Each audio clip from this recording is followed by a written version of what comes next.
Hurricane, a tidal wave. Essence perfect, life looks brilliant. Give me more of this. I'm out of control, about to blow, and I've been caught in the undertow. So toxic, but I can't get enough. You bury me, bury me. Yeah, you bury me, bury me. You've got me hypnotized. Push me out of myself. You've got me hypnotized. I can see, I can hear, going crazy, but the light has got me hypnotized. You've got me hypnotized. Get you out of my head again.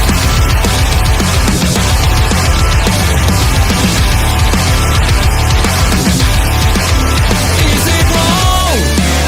Is it right? It's like I've won my final war without a fight. I'm out of control, about to blow, and I've been caught in the undertow. Toxic, but I can't get enough. You bury me, bury me. I know you bury me, bury me. You've got me hypnotized. Push me out of myself. You've got me hypnotized. I can see, I can hear, going crazy, but the light has got me hypnotized. You've got me hypnotized. Get you out of my head. Get you out of my head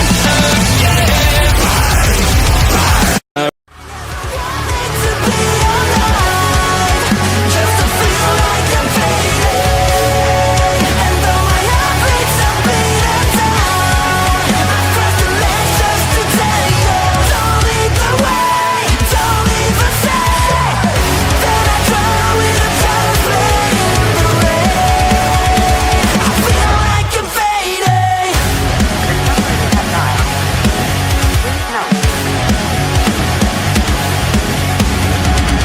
Come on, give it all you got. You're trying to save me, but you make it all worse. Every time you hear these words, I'll be down the road, cause I know the odds are better on my side.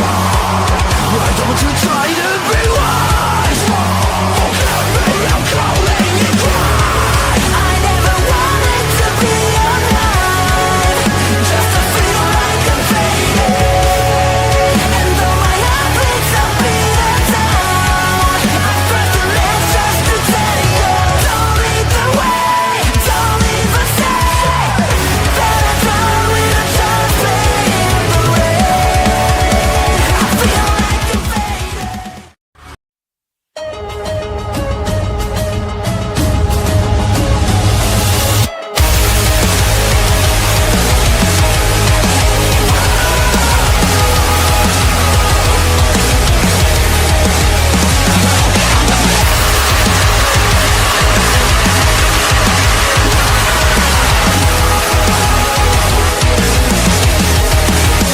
Look at the plan that I made.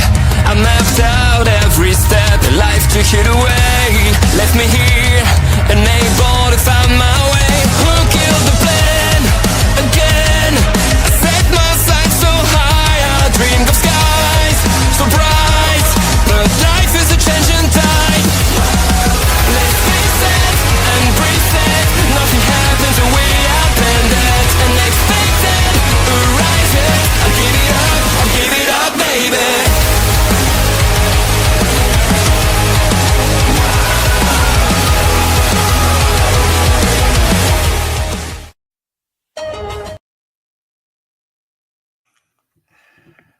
All right. Welcome, everybody. We are getting a little bit of a late start. I've had some computer issues here tonight, but we're hoping that everything's under control at this point.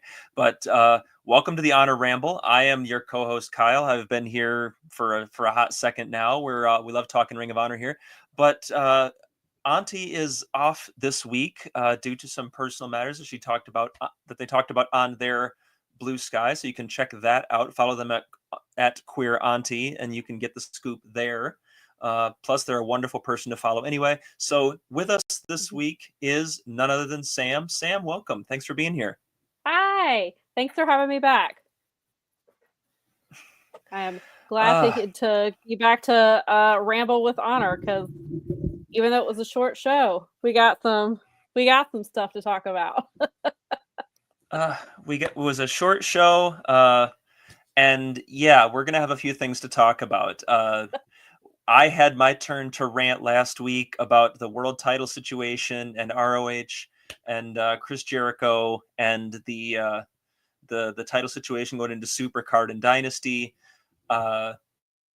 We did confirm that this week that will be Jericho and Bandito at Dynasty, title versus mask for the ROH World title.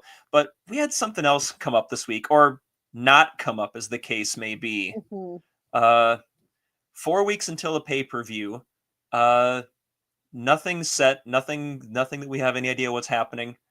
Nope. But we couldn't make time for the women this week. No. They at least had time in case you missed Collision. You could, and the replay from or the clips that they showed on Dynamite. They showed once again Athena finally making her long-awaited stare down, or not even a stare down. They did get physical, but her long-awaited interaction with Mercedes Moné, which yes, you should replay that a lot, but also you should have time for a women's match, even if it's 5 minutes. That can still get some stuff done. Like you said, 4 weeks for waiting for a pay-per-view. Yeah.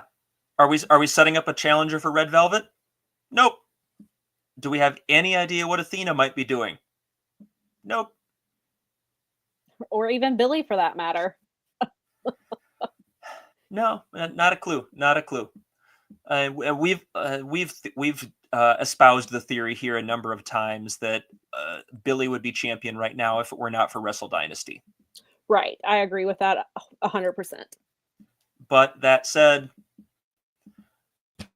we don't know what's happening. If we're going to go back to the Athena Billy well one last time just to try to finish that story because that's what it seemed like it was going to, or what, or I get the impression that we're going to wind up doing Athena versus Mercedes title versus title. I don't really like where that goes in either direction, honestly. No, I've had this same discussion on my podcast as well, and I have a feeling your thoughts are pretty similar to mine on this. Yeah. You run into this situation where, and sometimes we love the man, but sometimes he books himself into a corner. Mm-hmm. And yes, Athena and Mercedes title versus title is a huge headline. That's a major headlining caliber match. Yes. But where do you go after? Do you put the TBS title on Athena, in which case she disappears from Ring of Honor? Right. Or do you put the ROH title on Mercedes, which is a decent end to Athena's reign, all things considered? There are far worse ways it could end. Sure. But do we genuinely expect Mercedes to be showing up on ROH on a consistent basis? No. We couldn't even get MJF. MJF wouldn't even show up on Honor Club. Exactly. So none of it that goes ends with well. It goes with the, like, on the one hand, it goes with the belt collector gimmick. She's collecting all the belts, so why wouldn't she want the ROH title? But then on the other hand, like you said, where is she gonna go? Is she gonna show up in ROH? Are they gonna bring women up from ROH to face her, or is it gonna only be AEW women who face her? Oh no. There's Bob, the Overlord Bobby chiming in is spot on. I am not here for that. But that's where we're at, and God forbid. I mentioned it offhandedly, almost out of anger last week when I was ranting about the Jericho situation for the title. At this point, the way they're treating this reign, and the way they treated Joe's historic ROH TV title reign. At this point, would you honestly be shocked if Mercedes just dropped the belt and just relinquished it? Who, Athena? Or Athena, I'm sorry. Yeah. Yes. That's a thing, something I have talked about myself, and I don't like that for multiple reasons. One, this is exactly when Athena was Ember Moon in NXT. That's what happened to her. Asuka had the title for 500 days, got called up to the main roster, vacated the title, she didn't put Ember Moon over on the way out. That's what will probably happen here. It feels now it almost feels like Billy is going to follow Athena because Billy and Athena are both in the Owen. And so not only, but you haven't done anything to build up anybody to take that title or to even claim the title, because you have nobody is going to do what Athena has done for ROH. She has been the anchor of ROH. She's been the anchor of the women's division, but we had Billy a few times and we thought it was going to be her. They seem to have given Diamante Billy's story now, which Diamante would not be a bad champion, but you're doing this, you're starting that story 5 weeks before a pay-per-view. So you're just going to, perhaps they have Diamante take the title off of her at Supercard, but then what? Yeah. And, you have this, nobody's going to fill Athena's shoes by any means, but there's no women that they are pushing to even attempt to even do anything. Like, who do you pass the torch to when you're not? Billy would make the most sense, but I don't even know that they're going to do that now. And then you're putting Diamante in a bad spot because you're just like dumping it on her, and she's not been around much lately. She's been off TV for a while, and so how do you give her any type of title reign after that? And it's really unfair to the women of the ROH division to either have her just vacate it or have Mercedes take it and only be defending it on AEW television. And again, are you going to have the ROH women come up there and defend for that title, or is it going to be like Jericho and it's only going to be AEW women fighting for that title? And I don't understand how you put this much effort into Athena versus Billy and Lexi, for that matter, to have it come apart like this at the end. And it's really, especially because we saw what they did with Tony and Mariah and how that story played out and how they were able to get, an ending, a proper ending. And then they seem to be kind of mirroring that with Athena and Billy. And then it just seems like we're not going to get a satisfactory ending no matter what they do. So Astrid has joined us. Hey, Astrid. Hello, Astrid. Yeah, and you're spot on. And I didn't bring it up as a genuine suggestion of something that I think is a good idea or that I think should be done with regards to Athena just relinquishing the title, like Joe did. But I say it in a sense of, you could absolutely see them doing it. Oh, 100%. It would be a bad idea. It would help no one. But yeah, I can see it, and it gets me steamed just thinking about it. No, I'm the same way. Because this storyline had been one of the best storylines. It had been the storyline in ROH for over 2 years, and to have it just end like this, and then and they haven't even really done much. They have done a little bit with the Billy Athena story, like having her go to that well one more time. Like, you have her being ignored because she's paying attention to Diamante now. So I guess perhaps that can kind of be what fuels Billy. Like, obviously Billy's probably going to get knocked out of the first round of the Owen. Maybe Athena berates her for that, and maybe that pushes her, and that's how we get on this path once again. But then, like you said, then what? How do we follow up Billy and give her this new title reign with nobody built up? There's Diamante, I guess, would be her first feud, but then what after that?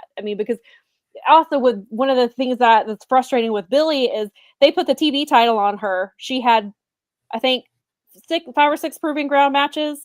Her first title defense, she lost, and then she hasn't tried to get the title back since then. Like, she's just like, oh well. She's like, oh, well, I lost it. I just need to make Athena happy. She's not tried to get the title again since then. It's like she doesn't even care. So I don't understand. It's like they just gave up because they wanted to put Athena with Mercedes. It's extremely frustrating. Now, I did have last week. Go ahead. No, I was going to say we might have to have a special supplementary setup just to talk about all the different possibilities that the Owen could unroll, because you Yes. have Billy and Athena are on opposite sides of the bracket. So Mhm. the only way they would actually meet would be in the finals. And Right. I don't think that's happening. I But don't you either. could get, and you're likely to get Mercedes and Athena in the Mhm. semis. Which And also I want to point out, Athena is undefeated in ROH sanctioned matches. Her one loss was last year in the Owen, but it was not ROH sanctioned, so that's how she's kept her record intact this entire time. I assume that's what they're going to do again this year, but there could go a couple of different ways with it. I assume we're getting Mercedes versus Athena. I think Mercedes beats Athena, and then at All In we get a rematch and Athena gets her win back. But what title is that for? Is it for the ROH championship? Is it for the TBS title? Is it for no title at all? Like, Bobby makes an interesting point here, yeah, theorizing Mercedes costs Athena in the first round, Mercedes and Billy in the finals. Athena gets it back by costing Mercedes the finals. The catch there is then sends Billy Starks to All In to challenge, and yeah, I don't see them so doing that. I is mean, are Death we Before pulling Dishonor Billy is the Starks night and before. just dropping her into that? Death Before Dishonor is the night before All In, but then what do you do then? Do you have Billy beat her before Death Before Dishonor and then send Athena losing her title into All In? I don't think you can do that. Yeah. Then somebody made a It's point. Somebody asked me, they were like, well, do you think Lexi gets involved? Because Mercedes just kicked Lexi out of MIT and just unceremoniously did that. We see Lexi on AEW television. They could potentially maybe her and Billy cook something up and get involved. But I mean, I don't know. And I don't know that they want to have an ROH storyline playing out on AEW television in that sense. I mean, we kind of get it with Jericho and Bandito. This is an ROH storyline. But yeah, the cup definitely has some really interesting things. It's not, I mean, it seems obvious when you look at it, like what the final's gonna be. But then, yeah, it's just so weird. But then we had this conversation on my podcast, and somebody asked, what if they did something like because they have nothing for Deanna to do, why don't they send Deanna to ROH? She's a multi-time champion. Have her win the title, and then have the women come after her, because she's clearly a champ, she's a champion and things like that. I mean, of course, you are just kind of dumping her in and shoehorning her as champion when this entire division has been, trying to get this title. But then they could also have Taya beat Red Velvet for the TV title, and then you have the Vendetta each with the title in ROH, and then you have them run in both women's divisions and try to rebuild the division with two established stars in Deanna and Taya. Yeah, and you also have a wild card in there in Queen Aminata. Right. I would love to see her be if they're not going to do Billy, I would personally love to see Queen Aminata be the one to dethrone Athena. I think that'd be fantastic. But I don't know how long she's supposed to be out with this wrist, because she apparently injured, I believe it was her wrist that she injured against Julia Hart, and so that's how we got Billy in the main event of Collision last week, was because against Jamie. And so now I wonder if Billy was always gonna be in it, or did Billy take Queen Aminata's spot in the Owen? Excellent question. I don't have that answer. But yeah, so there's that too. So was Billy planned to be in this the whole time, and that's how they're going to do the story, or is Billy? They're like, you know what, Queen Aminata's hurt. Come, just like we're doing with Kevin Knight taking Jay White's spot. You're not going to be past the first round anyway. We're just going to have you come in and wrestle, and and then we'll just knock you out the first round. So. Well, the Owen is definitely going to have some things to watch, and it's going to, it's definitely going to color how ROH does things moving forward, especially with your champion and arguably your top contender. very much involved in the tournament and involved in a couple of different stories right now. Right. We'll see what role Mercedes has to play in that. Will the tournament be done before Supercard? The tournament final the tournament finals are at Double or Nothing on May 25th, right? which will be 3 weeks after Supercard. So do you have Athena? So then I would think Athena she's going to have to retain it because she's still going to be, I assume will still be in the Owen, and you're going to have her have that title in the Owen, right? I mean, wouldn't you think? I don't know. What are we doing here? We talked about Tony booking himself into corners sometimes. Yes, he's talking me I'm booking myself into a corner trying to figure out how they're even going to get the Supercard. Because then who even defends the title, even challenges her? Diamante. I mean, it was too quick to have Diamante be the one to challenge her at Supercard. But there's no other contenders for her unless it's Billy. And I don't know that you have Billy win that title and send it. I mean, I guess you could get the title off of Athena to finish the Owen. But then that way, depending on how the situation runs out, I'm not sure Billy gets past Jamie Hayter in the first round. I don't think she does. I don't think she was meant to. I think, especially if she's in there to fill in for Queen Aminata. Plus, I'm kind of all in on the idea of a Jamie Hayter Chris Statlander semifinal. I would not be mad at that either. I think that, and I feel like that's where they're going with it. I feel like Billy is going to lose, so that you could have Billy lose, and then have her challenge Athena. Well, that's kind of that's the best that I've got at this point. As Billy loses to Jamie, gets berated by Athena. Snaps on Athena, sets up your title match for Supercard. But you can't have Billy lose that match a third time. No, that's the thing. They have to put that if that match is Athena versus Billy at Supercard, Billy has to win it. There's no way you can't do this to her again. Yeah. And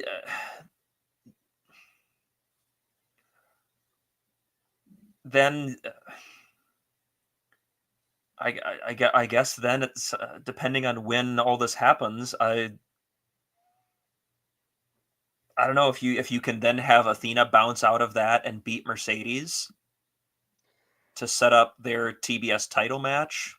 Yeah, I mean, that's definitely one way to do it. I just really hope that ROH does not get left behind in whatever they're doing with Athena, but it feels like that's what they're doing because they've already been kind of leaving the division behind as it is. But then you have her kind of treating Diamante like Billy, where she, like in their tag match, Diamante did all the work, but Billy got the pin. I mean, Diamante got the pin. So it seems like that's kind of what they're setting up for, and that you would think at some point Diamante is going to turn on Athena, but I don't think she's going to do it in 4 weeks. Challenge her for the title. I mean, I guess she could get the upset win and beat Athena, but I don't think they're going to do that. I don't know what they're doing here. I don't think Tony knows. It was definitely a concern of mine when we saw Death Before Dishonor be the day before All In. Yeah. You at that point you kind of knew the build was going to get short shrift, and it was and that getting all those stories told was going to be tricky because you also only have about 7 weeks between Supercard and Death Before Dishonor. You have 7 weeks, right? So you're going to be regardless. They're going to be, whether it's Supercard or Death Before Dishonor, they're going to probably kind of hot shot a champion and hot shot all these stories to get. I mean, Billy makes the most sense because of the story they've been telling, and they can still make it work and try to try to get some of this story back on track. But then, and the presumption is that you're going to have a new ROH World Champion in Bandito at Dynasty. right? I cannot fathom they're taking Bandito's mask. No, Like, I don't think so either. And I don't think so now you have a new ROH World Champion, and you have less than 4 weeks to set up his first pay-per-view opponent. right, which is why again you would make sense for them to just do this match at Supercard and have Bandito win. Then you've got 7 weeks to get him a contender for Death Before Dishonor. Well, you know what? It doesn't take Shane Taylor long to show up, beat somebody down, and take their title. So this is true. I don't want Bandito to be a transitional champion. However, I still want all of Shane Taylor promotions to have ROH Gold this year. But now I assume Trish Adora is injured because she's not been around. That's my assumption because she's not even coming out with them, which she had been doing before, and she's been MIA for weeks now. So I assume she's injured. Yeah. Well, welcome for those of you who are just joining us. We've got some folks in the comments on Twitch. We've got some folks on our YouTube.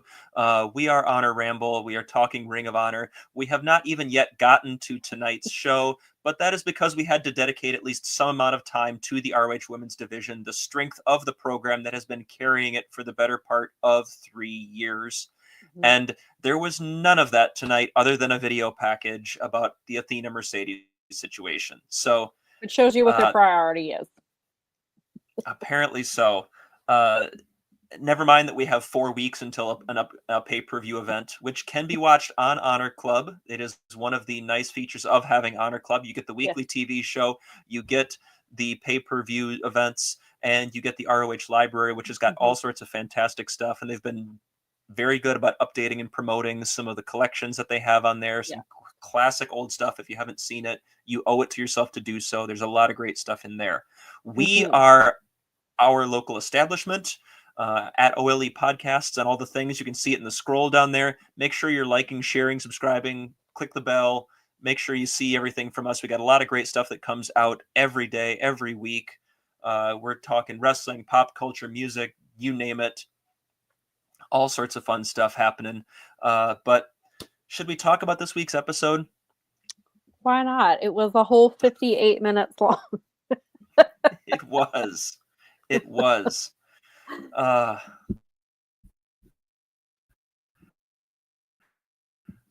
was shocked by that.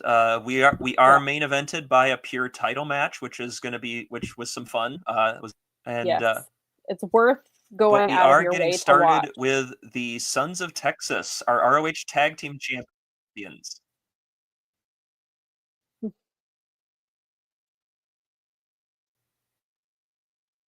Yes.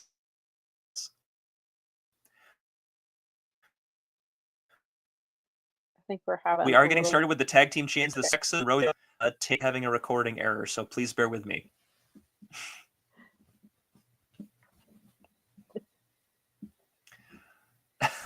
Okay, I think I'm back now. Okay. And Auntie, everyone's favorite Auntie is in the chat. We love you so too, much. Auntie. Yes. You would appreciate that we just had 25 plus minutes of rambling about the women's division and all sorts of stuff before we got into the actual show. So, but we're there now. Yes. The show itself was only 58 minutes long, but we're 30 minutes in. We're just getting to the first match. And we open with one of Auntie Collins's favorite things, a proving ground match. This one for the ROH tag team titles. The Sons of Texas against the Frat House of Griff Garrison and Cole Carter.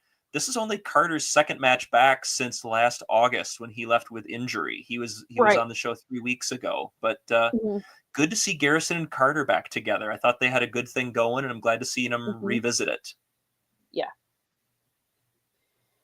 Yeah, I'm glad to see them revisit that too. I am not so much a fan of the Frat House. I know that they kind of had to throw it together because of some of the things that were happening with they had to do something with Jack Jameson, unfortunately.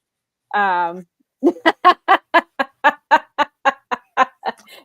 was the perfect episode for me to come in on. But yeah, I mean, clearly, so they had some things that they had to do. They kind of had to hurry up and shuffle Jack Jameson into stuff. Preston Vance just kind of there, which is unfortunate because for me, he's probably the best wrestler out of the four, but they can't find anything to do with him outside of Dark Order, which is clearly what we've seen some of that involvement with Dark Order, but yeah, I am glad that they have Griff Garrison and Cole Carter. I think they were getting some momentum before Cole's injury, so I'm glad they are keeping them together. But yeah, this was a match that happened. I will say this, and I said it on my Blue Sky as well, so if you follow me there, you saw it. I'm also pretty lukewarm on the frat house as a concept, but the fact that they come out with frat house logo branded ping pong balls, that's pretty clever. Like that's kind of fantastic. And as someone who appreciates I will give them that entertaining nonsense, I hate that theme song though. Oh. I don't know if this is a Mikey Ruckus original or if this is something else, but I do not like that theme song. It was rough. It was rough. I don't like it. And Carter and Garrison had control for a significant chunk of this match. They were kind of running things for the first 5 to 6 minutes of this thing. Yeah, tagging in and out, really looking solid against the tag champions. Dustin gets the hot tag and goes bonkers on everybody. Power slams galore. They hit this spot, and they've been doing this more and more now because we've had Dustin as part of the tag division, and it makes me crazy that they did it against the Premier Athletes too.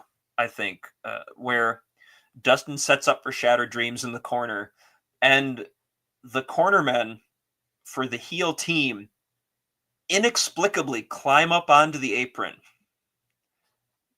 presumably to object about what's about to happen. I guess that's what's happening. It has been part and parcel of what you do forever to get up and jaw with the referee when you do not want him to see what is happening or her to see what is happening. Yeah. Explain to me in detail how you thought this was going to go for you. Right. Of course, with Paul Turner's back turned, Dustin, of course, kicks Cole right in the Carters. And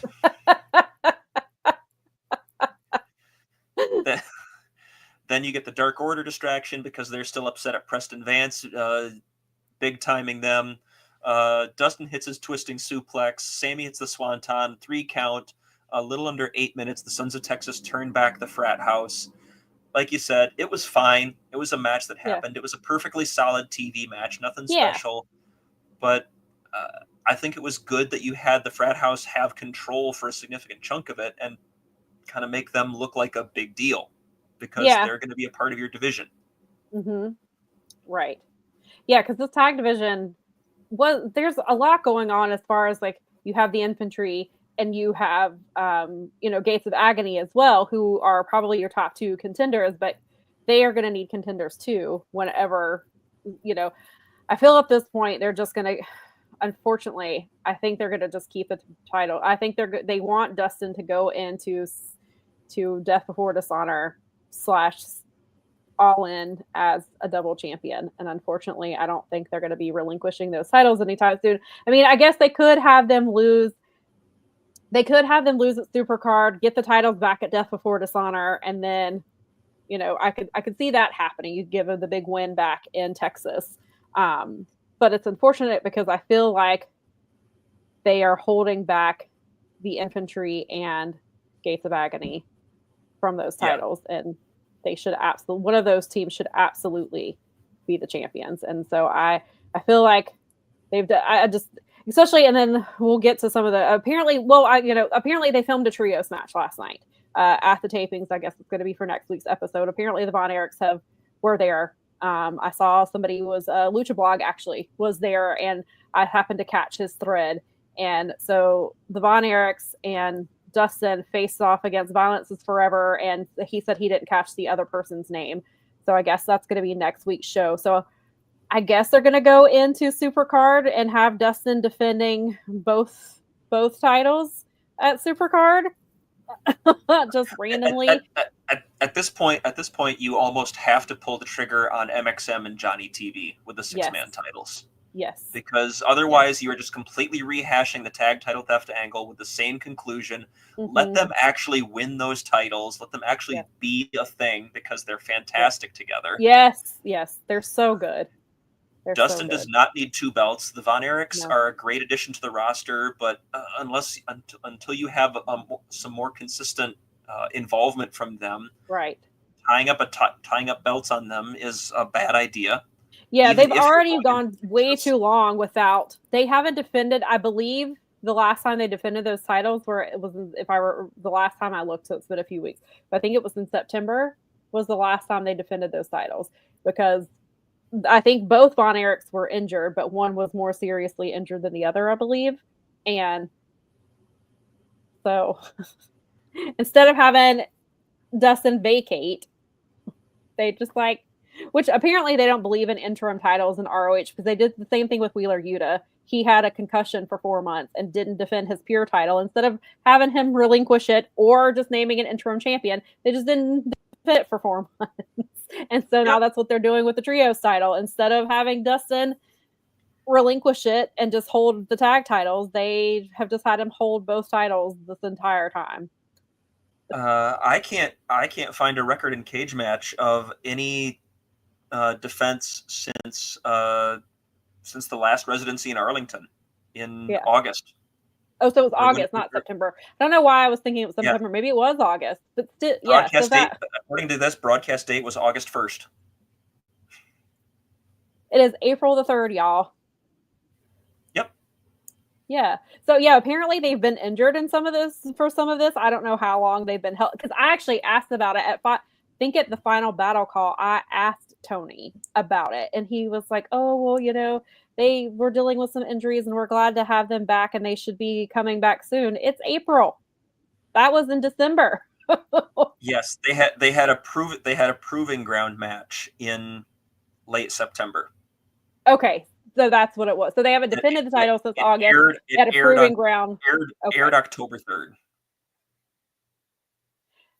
And that was against the premier athletes of Daivari, Mark Sterling, and Tony Nese. So that is 6 months ago today that aired. 6 months ago today that aired. Yep. That's insane. Yeah, I was like, I guess the interim titles don't exist in ROH. Because they won't. I was like, just vacate it, or it's so frustrating. But yes, they need those. I love Dustin Rhodes very much, but I do not need him as double champion. And at this point, I don't need him as a champion at all. He's done what he needed to do with them. I know you want to give him that Texas pop. I would not be surprised to see them get it back at Death Before Dishonor. He's gonna get it regardless of whether or not he's a champion. Yes. Same with the Von Erichs. They're gonna get a huge pop. They don't have to have the titles to do it. But I agree with you. I think they need to have MXM and Johnny do it, because they are perfect for that. They work so well together, and there's so much fun to watch. And they've got to they got to do something. Yes, and the ROH tag division in general is it's very deep, but outside of maybe the Infantry or the Gates of Agony, no one's really swimming to the surface. No. You've got a lot of teams underneath that are doing fun things, but outside of Gates of Agony and the Infantry, I'm not sure any of them are really.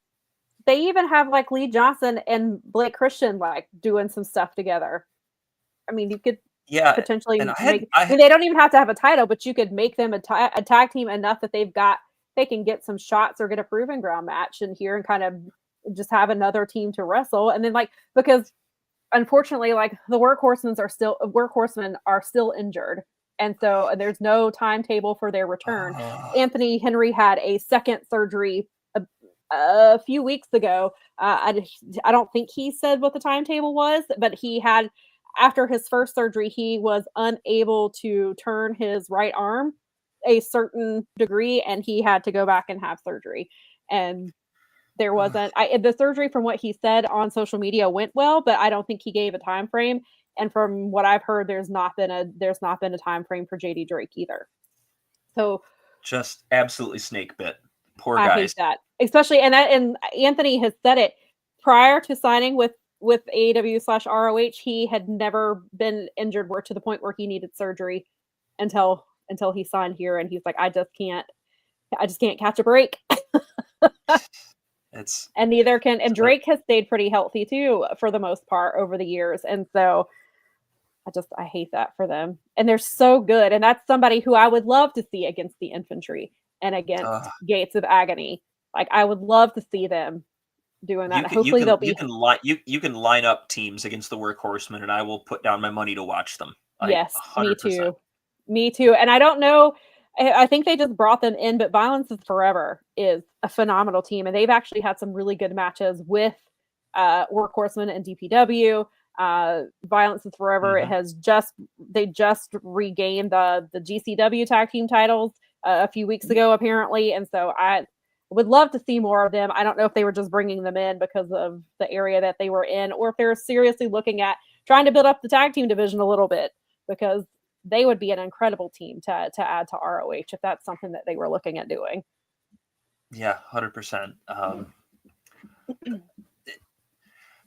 And speaking of the ROH tag division, we've got more tag. It was if you liked tag team wrestling, this was your show this week. Yes, because we had up and down the card. Mm-hmm. Because we had Gates of Agony featuring against the team of Dion Russman and Cal Bloom, the former Von Wagner, who everybody saw as security, working as an extra over the last week. He followed the cardinal rule. He had his gear with him, and here we go. Here's Cal Bloom making his ROH debut. Yeah. So this was interesting to me, because what looked like another squash match, Cal Bloom got a lot of shine here. He did. What'd you think of that? How they handled that? I wasn't sure what they were going to do with him. I of course, when I saw it, I was like, well, this is just going to be probably, a pretty quick squash match, but they let him get in some stuff. Like, I guess it was almost like an audition. Like, they were like, show us what you can do. What can you do when you're not Von Wagner? What can you do here? And I thought he looked pretty solid. I only saw a little bit of him in WWE, and he was just another guy from what I saw. But I thought here he looked really good, and I was surprised to see how much they gave him in this match. And so I wouldn't be surprised if we see him around more often.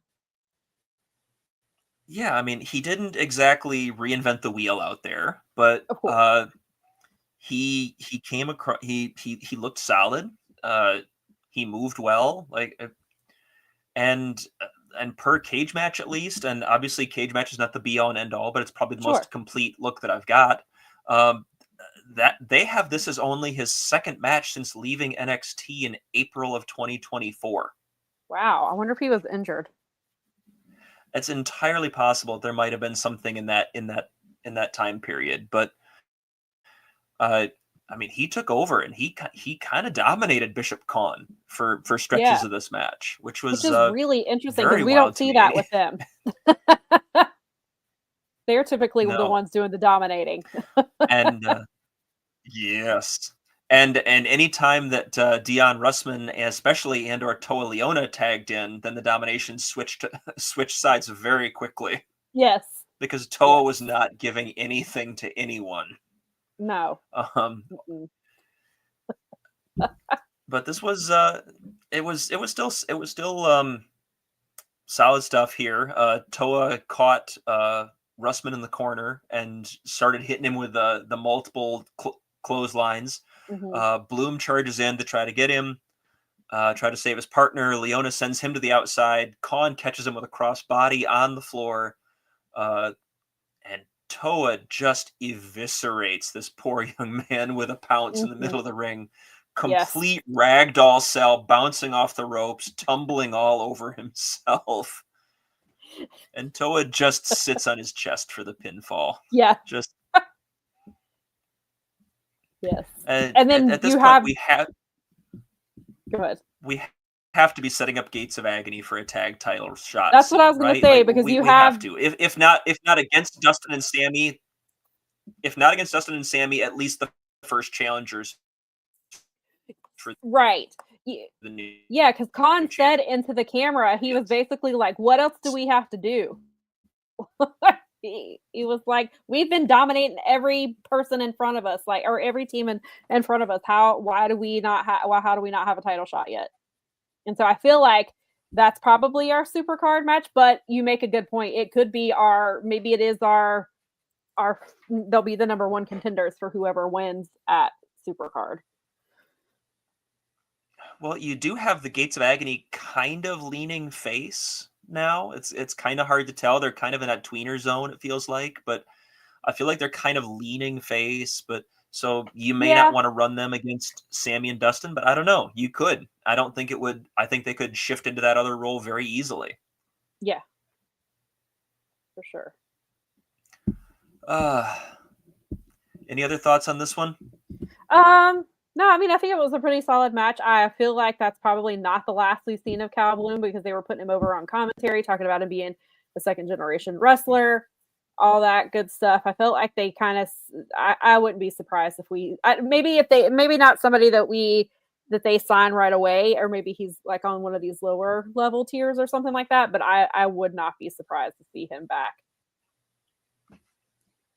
I would agree. And I appreciated them referencing his father, Wayne Bloom. Those of you who watched the World Wrestling Federation in the early 90s may have known him better as Bo Beverly.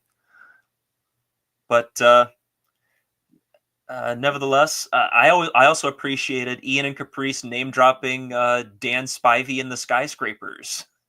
So, yeah. All right. I see where you're going. All right. Anytime you can get in the Wayback Machine, that's some fun. But continuing our focus on tag team wrestling this week, we have a video package from last week when the Premier Athletes apparently merged or are working with the frat house. I don't know. Like, we didn't really clarify what that relationship is this week. Right. But that's okay. The Premier Athletes are out for our next match, and I wrote down in my notes the full quote of Mark Sterling's talking to the crowd, where he said that statistically Milwaukee is the capital of deadbeat dads, but that's okay because we hate your kids too. Oh, he is by far the best part of the Premier Athletes. We hate your kids too popped me. That was just tremendous. But it was. Nevertheless, Go ahead. But despite his clear and very specific instructions, the crowd still informed the Premier Athletes that they suck. Yeah. They just can't follow instructions well at all. It's sad. It is sad. Then he told later in the match, we heard Smart Mark fuss at I can't remember now who did the drop kick, and he was like drop kicks are illegal here, especially if they come from somebody as ugly as you. But then they turn around and Tony delivers a drop kick immediately, and it was perfect the way he set that up. It honestly was. Like, I am here for that kind of heel hypocrisy. Yes. Especially because there's that very subtle undercurrent of Tony Nese can use a drop kick in Milwaukee because he's good looking. Right. And Bobby, if you're in producing, you know what we're gonna throw up because he's out here Find me that Tony Nese. Come on. We're talking about the Premier Athletes, so I need Tony Nese and his corn cob abs. Yeah, there we go. Which is why he can deliver drop kicks.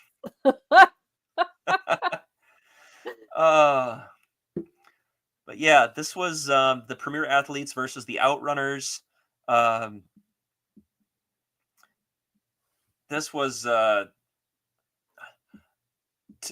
perfectly solid match, but there's part of me that feels like it's kind of I worry that we're starting to expose the Outrunners a bit. I like their act. That happened too with the Hurt Syndicate match at Revolution.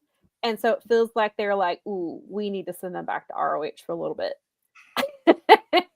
That's kind of what they're doing. Like, they're too over to just completely stop using them. And I love them. I enjoy them for what they are. I really like, I would not be mad at an ROH tag team run from them. However, I think, like you said, they are kind of getting a little exposed here.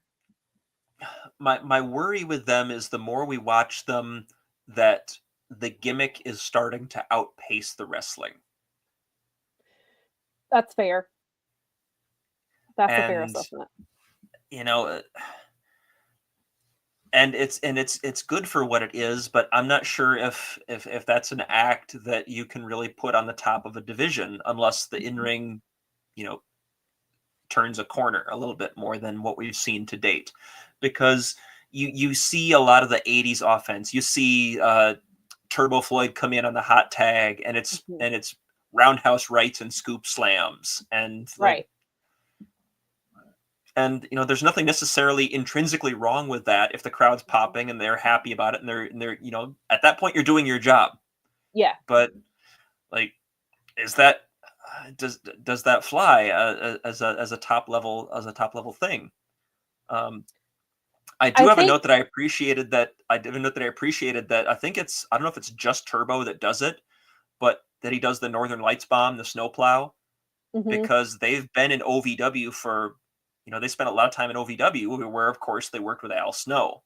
Right. So I kind of appreciate that being part of the moveset now. I like that that's a thing. I like that little call out, but yeah, I don't know. What do you think?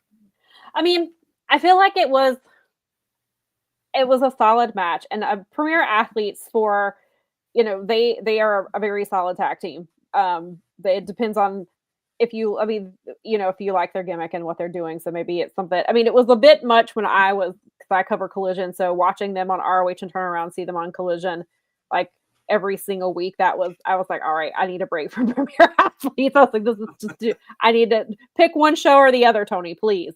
And then I feel like, but there's a very solid tag team.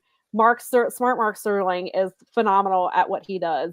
And I love the Outrunners, but like you said, is it not, I don't want to say getting stale, but I don't know. You made some really good points about them and how far can you go with them. I think maybe if you did have them as champions, I would do a short reign, maybe something like where you're doing just a supercard to a Death Before Dishonor or a Death Before Dishonor to a final battle, like where you're just doing a short thing. But I think at this point, like, I would not put the titles on them over Gates of Agony or the Infantry. No. And so I think they're fun for ROH. The Infantry hasn't had the titles yet. Yeah, which is crazy.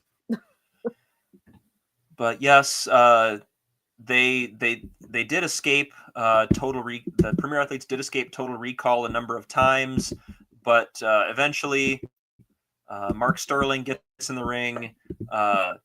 He takes the big punch, complete with the cartoony 80s wind up.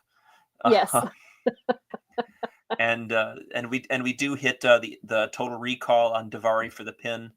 I had this at 8.5 minutes. I'm not sure it needed 8.5 minutes necessarily, but no. Still could have taken 3 minutes here, 3 minutes from the other tag, and had a women's match. Yes, exactly. I also honestly, if I'm being completely honest, I don't love the fact that we had the Premier Athletes pick up a big win over Dark Order last week. I believe it was Dark Order. That sounds right. I think so. I think you're right. Yeah, I believe it was over Dark Order. We had the Premier Athletes pick up a win last week, cut a promo backstage about how they've been consistently one of the best tag teams. Well, win-loss record notwithstanding, we won't talk about that here in this moment. But and talk about how they're going to be the ROH Tag Team Champions, and then immediately come out and lose to the Outrunners the next week. Right. Like, say what you will about the Premier Athletes, but that's kind of doing them dirty. Yeah, it is. It is. And that's also just feels like it's not the continuity. Like somebody just forgot, oh, wait, they just said last week, that they, talking about how great they were and they want to be in the tag team title pictures. Like they completely forgot that promo even happened. And just because they wanted to send the Outrunners they're the hot team. And so you wanted to send the crowd home happy with a win. But then, like you said, they kind of played the Premier Athletes by doing that. Kind of undermined them a little bit. Yeah, it was a little rough, but the match itself was fine. The Premier Athletes are always going to give you a good, solid outing. And we'll see what happens. Maybe I don't think it would take very much to heat them up for a tag title shot, all things considered. No. Give them a few wins, let them build up, and see what happens. That said, there's still an order of magnitude behind Gates of Agony and the Infantry right now, and we're going to continue to say that. Yes. But speaking of the Infantry, they're in action next. They are in action as the rotating round robin challenge, apparently, of the ROH tag division comes around. And this week it's Infantry and Dark Order. I do have a note in here that the Code of Honor was followed again. The Code of Honor was followed much more carefully tonight. Hey, Addie in the chat. Hi. Good to see everybody there. I'm glad to see that folks are hanging out and having fun here. We're talking ROH. We're now at approximately the length of this week's episode, and we still have 2 more matches to go. And who knows how many more tangents we could get on in that time. But I felt like the Code of Honor was followed a little bit more tonight, which kind of warmed my heart a little bit. Because I'm like, if you want to make that a thing, make it a thing. Yeah. Right. Exactly. It's one thing when Athena doesn't adhere to it because that's just Athena, but like everybody else should be adhering to it. Yeah, we've had weeks where probably a solid 80% of the matches were the heel blowing off the Code of Honor. It's like that's not what it was. That's not what it was ever supposed to be. No. Even in classic ROH, even the bad guys shook your hand because that was just something that was important. It's why it was a big deal. They wanted to honor what was happening in that ring, regardless if they were going to cheat their way through the match. They at least started out with, we're both on equal solid ground and we're here respectfully in this moment. And it's why it was such a big deal when Christopher Daniels refused to shake hands and follow the Code of Honor. He was the only guy, and it set the prophecy apart as a major heel thing. Like, these guys don't follow the code; they're the only ones that don't. And it played so well. And I'll go into a tangent here because we haven't rambled near enough yet tonight. No, we have not. And Christopher Daniels did not shake hands. He also left because of the TNA talent poll. See, there we go. We got to have it. Christopher Daniels left when TNA pulled talent in the wake of the Rob Feinstein controversy, eventually came back. And the first person whose hand he chose to shake was Claudio Castagnoli, the recently debuted at the 100th show. Was the first time Christopher Daniels actually shook hands in Ring of Honor. Wow. And I believe it was later that show, or failing that, it was at the very next show. Mm-hmm. That was when Claudio turned and joined up with the CZW faction. Oh, okay. So it played, and that's what I always appreciated about that long-term storytelling and the layers that ROH used to build, was that Yes. you made this handshake a huge deal, Mm-hmm. and it made you, and it became that big a deal because he gave Claudio that rub. You're the guy that I respect enough that Right. you're gonna be the first one that I'm gonna shake his hand.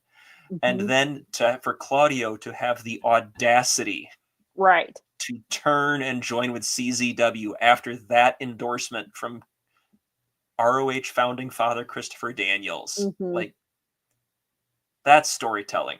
And I Yes. loved it. And I love it. And Yes. so that's what the code of honor can be, a storytelling tool unto itself if you let Right. it be. Yes, absolutely. So there you go. Welcome to Honor Ramble. You have just had to sit and smile and nod through the first Kyle history tangents.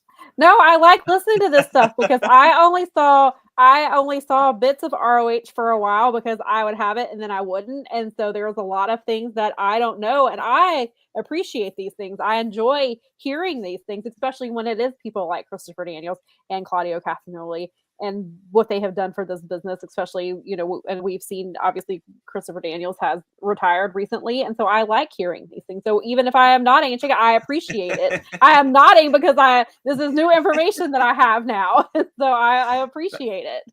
Oh, and it was back when Claudio Castagnoli was still desperately trying to hang on to that long, stringy Baron Corbin hair that he had for a while there before.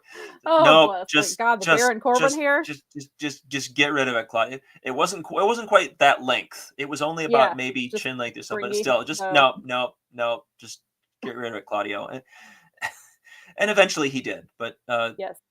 And speaking of whom, there's I just saw it when I turned on Honor Club tonight for the show. They have their Kings of Wrestling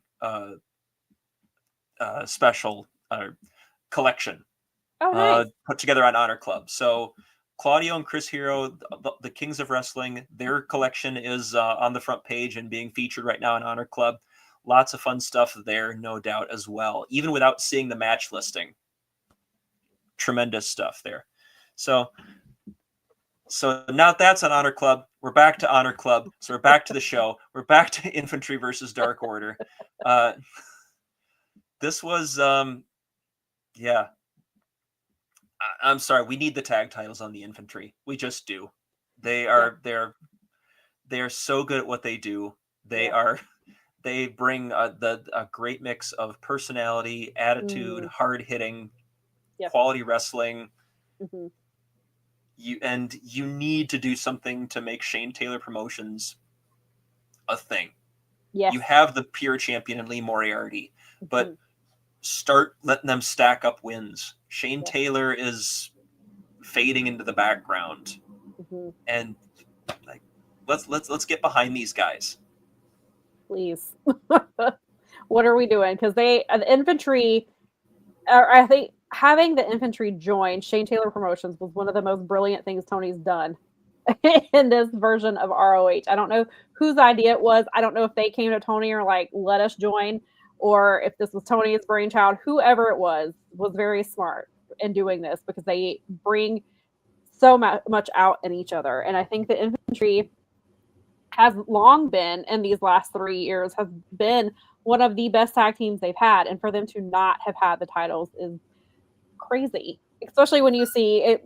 Like, I've had this rant a lot about the AEW tag team division and how stacked it used to be. It was so stacked that you couldn't even put the titles on Best Friends when you should have, and you didn't put the titles on Proud and Powerful. I always still want to call them LAX, but you didn't put the titles on them when you had the chance. And now, Chuck is retired, seemingly, or he seems to be retired from now. Trent has been injured, and then you have Mike Santana is doing well in his singles run in TNA, and they don't do. And I just, it's unfortunate that happened, and I don't want to see that happen to the Infantry. I want them to have titles, and like you said, I think it would make Shane Taylor Promotions an even more dominant force to have. That's why I want them all to have gold. I think that would be the perfect thing for ROH, is to have all of them in with titles.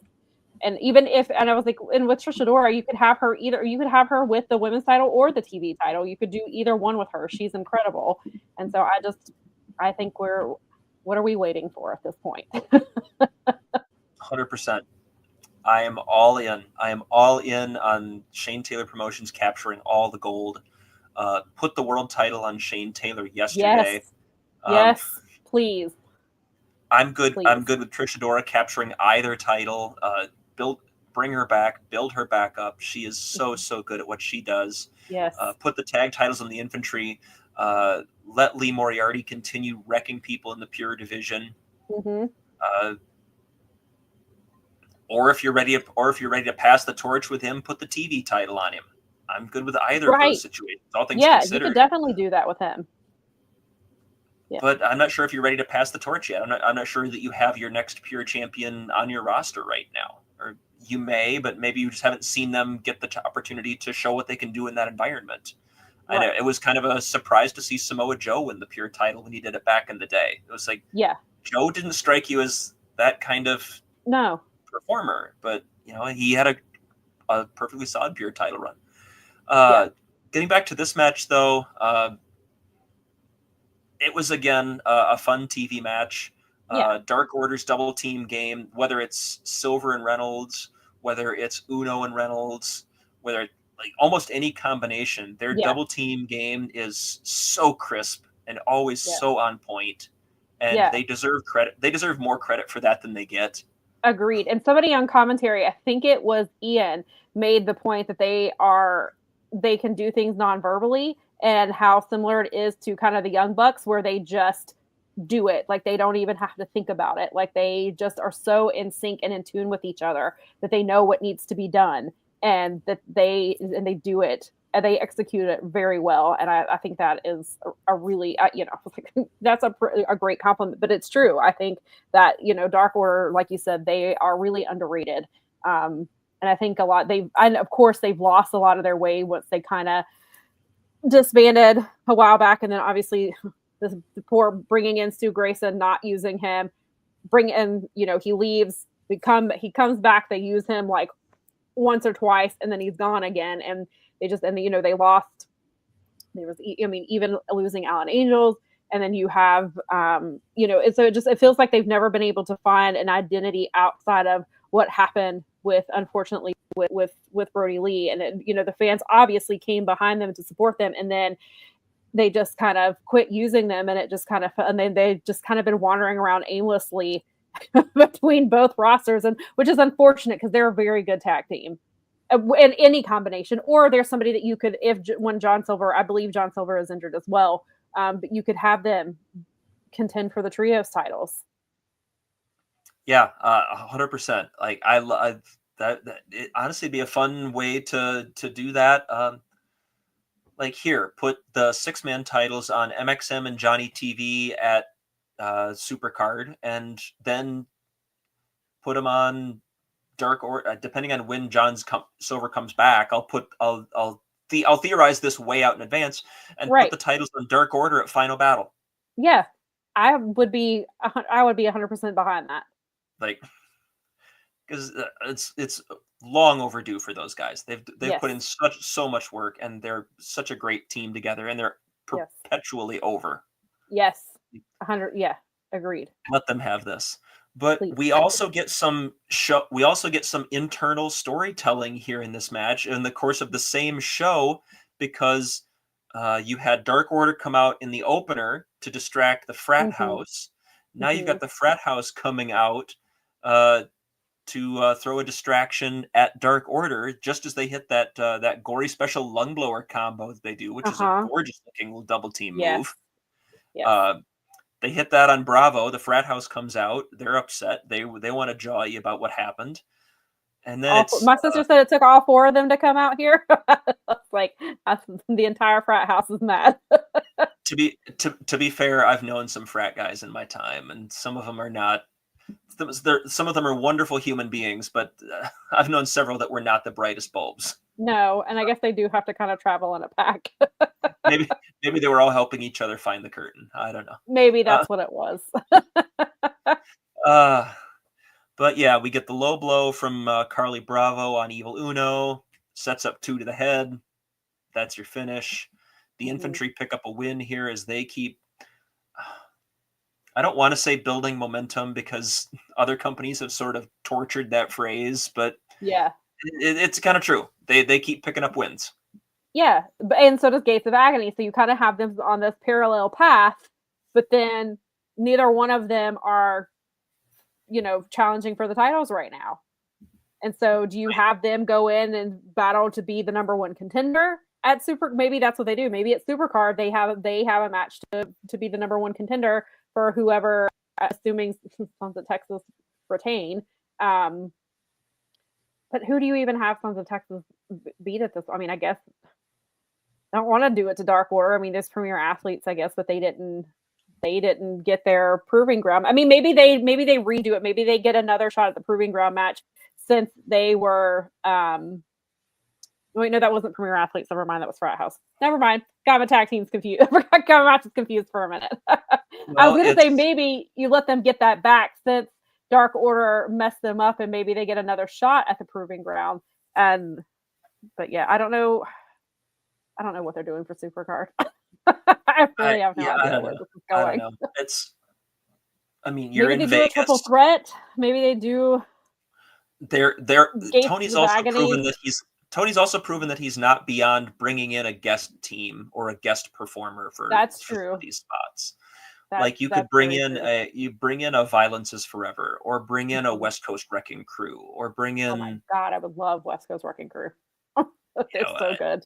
I love something those guys. like that. Like you could even bring in like TMDK. You could bring back in Bad Dude Tito and like Shane Haste or Mikey Nichols. You could bring them in and let them do, especially because if you're doing this at, well, let's see, where is? Oh, they're in Atlantic City, right? That's where Supercard's at. Because I was trying to think if there's anybody like regional maybe that they could bring in, but they could bring in, or maybe some New Japan guys that are not going to be in, because G1 is coming up soon, so maybe some of these guys that are not going to be in G1, maybe bring in some of the New Japan guys or the CMLL guys, because Resurgence I think is May 9th, so I think it's a week later. Yes, 9th or 10th. Yes, That's in the other side of the country. Right. But right. There may be some folks that are stateside. Because we know Ishii is here because Ishii has a match on Collision this week. He's in a tag match. So Ishii is also going to be facing Gabe Kidd at Windy City Riot on the 11th in a 30-minute Iron Man match. Right. So they could definitely, or I mean, there's plenty of CMLL guys that have been, killing it the last few weeks. They can always run a tag match with a couple of them with Sons of Texas. Yeah, if they wanted to kind of keep some of that. Who knows? I don't think Tony knows. You have, and this is kind of what I got into last week, where you have all this stuff laid out in front of you, and you're not following through. It's hard to feel like you care because you're not showing us that, but. Like you said, we're 4 weeks away, and there's no matches announced. 0. But that said, the pay-per-view will still deliver. It always delivers. Course. Yeah, it's never on the talent. It's always the booking, but the talent always comes through. But here we are. So other than Infantry should be tag team champions, anything else from this last one before we go to the main event? Nah, I think we covered it all.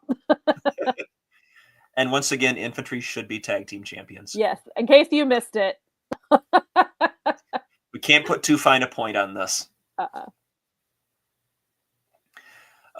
So now we get to our main event. I was very shocked to see a 5-match card with the main event being introduced 45 minutes into the show. Yeah. But wow. At the same time, I probably shouldn't be shocked because it's a pay-per-view week, and a lot of times that means the ROH card kind of, I don't want to say suffers because it was a perfectly decent card, but next week's card will probably be very similar. Probably. It would be very similar. Maybe we'll have a women's match. Who knows? We have Lee Moriarty taking on AR Fox in AR Fox's first shot at the ROH Pure title, and this is just continuing what I said on Blue Sky has been very quietly a fantastic Pure title run for Lee Moriarty. Yes, Lee is phenomenal. Since winning the title at Death Before Dishonor in July, Moriarty this is his 6th title defense, I believe, and the variety of performers that he has defended against. He's got he ran into more of a power guy like Preston Vance. He had more of a well-rounded guy in Matt Taven. He had high flyers like Robbie Eagles and AR Fox. He had the submission Yave style of Angelico. And of course, he had the match at Final Battle against the legend himself, Nigel McGuinness. Like, he has defended against guys from all over the place, and he has looked good in all of them. Yeah. Lee is, and I think they said Lee has been champion for 200 days, I think is what I heard them say tonight. And well, it goes back to July, so yeah. Yeah, and he's had and even besides title defenses, he's had proving ground matches and things like that. Like, he is, besides Commander, he's been probably one of the more consistent fighting champions for them, which is great because I am a huge Lee Moriarty fan. I was so glad that he won that title. The match with Nigel has probably been my favorite match of his reign so far. But I thought AR Fox, I really enjoy AR Fox. I think he's fantastic. I would love to see more of him in AEW and ROH, especially in ROH. And I think, and I like that Lee makes people wrestle his style and his speed. Like, we know AR Fox. He did get in a little bit of his high flying stuff because he can't help himself. But it was when it was necessary and when it was needed. But otherwise, Lee made AR Fox wrestle his style and wrestle his match and his speed. And I think that speaks volumes for what Lee Moriarty does in the ring, is he makes people come to him and makes him rise to his level in order to even, come for this title, which I think has made him an even better champion. Absolutely. And that's a thing that, and since the match at Final Battle, that Nigel has, whenever he's called a Lee Moriarty match, he has not missed an opportunity to put over that young man and how good he is, and to really pass the torch to him as this generation. And that, what you talked about with Moriarty dictating pace and dictating style, that was very reminiscent of Nigel's run in the Pure title match. You had to get it, you had to do it on his standards and on his time. And, he made you fight that kind of match. And, I love to see that. And I'm glad to see AR Fox getting this opportunity because, AR Fox is in his late 30s now. He's been doing this, Fox is a guy who has seen a lot of his contemporaries kind of go on to fame in AEW, go on to fame in WWE. And he kind of, I don't want to say got forgotten about, because I don't think that's quite correct, but he kind of got left behind in a way. And which is extremely unfortunate. And he's tremendous, but he is. He never misses a beat. Like, and like when he was in, I guess it was AEW a couple weeks ago, but they I think he was in his hometown but he was super over. Like, the fans were chanting for him. And even during this match, they were chanting rope break and no more. And then he lost all his rope breaks and they were chanting no rope breaks, but Lee had 2 left. So I guess they were chanting, but it was really interesting the way this crowd was kind of, into this and what they were doing. And this was a very interesting crowd during this match. I don't think I've ever heard anybody chant for a rope break before. And the rope breaks are such a fun aspect of the Pure division, and it's something that sets that division apart, obviously. And it's something that the best champions can really play with. You saw that during Katsuyori Shibata's Pure title reign, where he went to pains to make sure he never used one.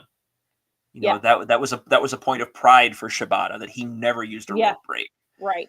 Whereas somebody like a Moriarty's, no, I'm not going to have that pride. I'm not going to, limit myself to that. If I get in a situation, I'm going to, I'm going to be smart about it, but I'm going to do that. And, but he also takes advantage. You see him taking advantage of those rules, baiting guys into using rope breaks, catching guys and making them use rope breaks. He catches Fox in the Border City stretch and makes him burn, I believe, his last one. I think so, yeah. And we even saw earlier in the match where, because Fox used his first rope break like within a couple of minutes. In the first minute. And then not long after, he got a warning for hitting Lee with a closed fist.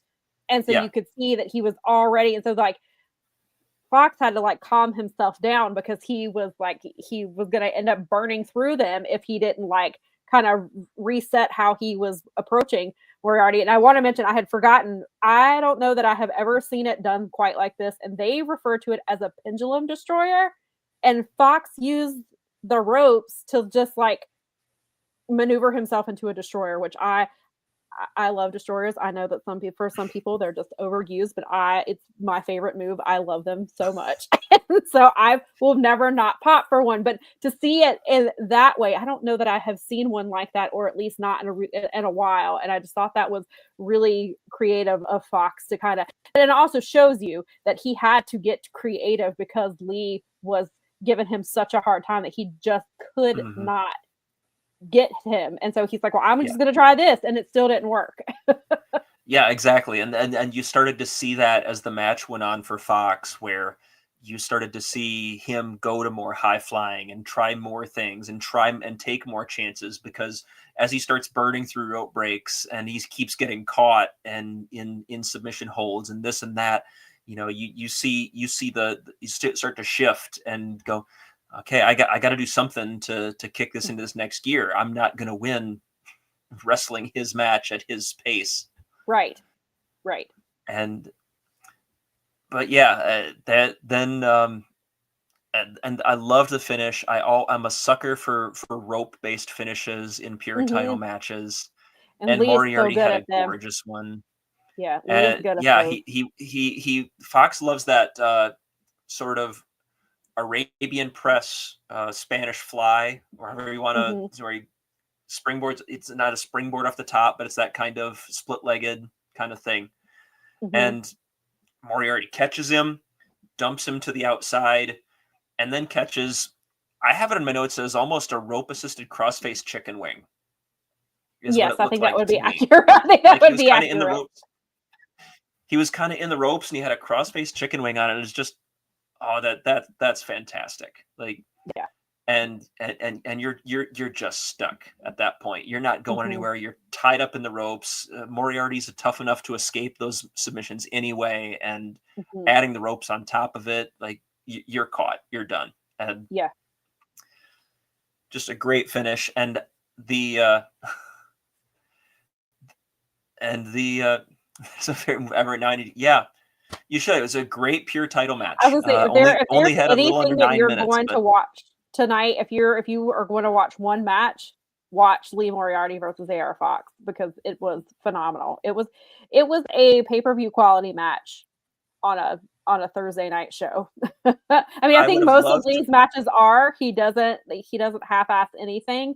But it was a really good match, and I don't know who he's going to defend against, because I don't know who's gonna. And that might be somebody that they bring it. They may bring in somebody for him for that.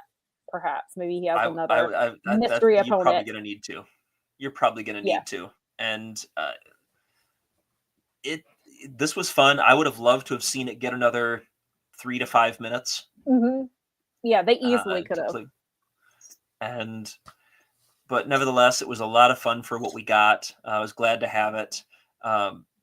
Moriarty's pure title reign has been fantastic. It's been everything we wanted it to be. I'd like to see him defend a little bit more frequently. And if I'm being nitpicky, I'd love to see more pure rules matches on the undercards, not involving the title. If this is going to be a division, make it a division. Right. Have people competing in pure rules matches, and not just one guy who's clearly going to be the challenger have one or two pure rules matches before the pay-per-view. Like, have something, dedicate maybe one a week and have a rotating. You can slowly but surely build a division of 5, 6, 8 guys that, rotate in and out, and, and do that, and make it a point for people to declare, I'm going after the pure title. I'm going into this division. I want to test myself against this, because the only person that you really saw do that in a sense was Matt Taven. Right. Which is not who you would expect in the pure rules. I mean, the pure stuff. And that was a really good match with him. Yeah. See, that's right. I got this. I'm good. But no, and I have no clue. I agree with you. I have no clue who is set up to defend at Supercard. If I had to wager, I'd say it winds up being a special guest from someplace. Maybe well, I don't know when Zach gets I got a pitch for you. Go ahead. We've been playing with CMLL a lot recently. Bring in Hechicero. Please, Tony, if you are listening somehow, or please let this happen. I am 100% behind that. I would love to see it. All right, and I think Lee needs to get. Lee would be a great test for Lee, because Hechicero is so inventive, and he's unpredictable, and you never know what he's gonna pull out of his bag of tricks. And I think he would keep Lee on his toes. Exactly. So, chat, I mean, what do you think? How about it? Suplex Assassin Alex Kane. Okay. I can take. I would be happy with that. I don't know what his schedule is like, but Zach will be here. Zach Sabres Jr. will be here soon. He's got quite a few Vegas matches. He's doing like 3 or 4 he's doing 3 at the Collective. I think he's doing another one that weekend.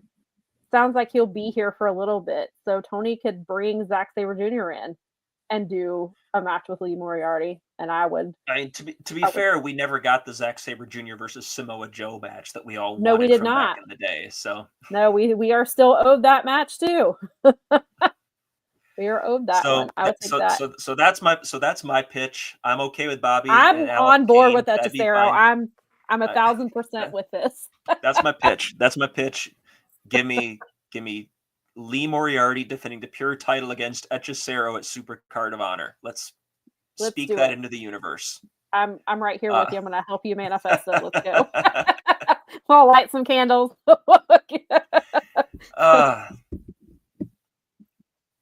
Yeah. I could never figure out how to do that prayer circle thing on social media. I could never figure it out either. It always wound up offline. I can't figure it out either.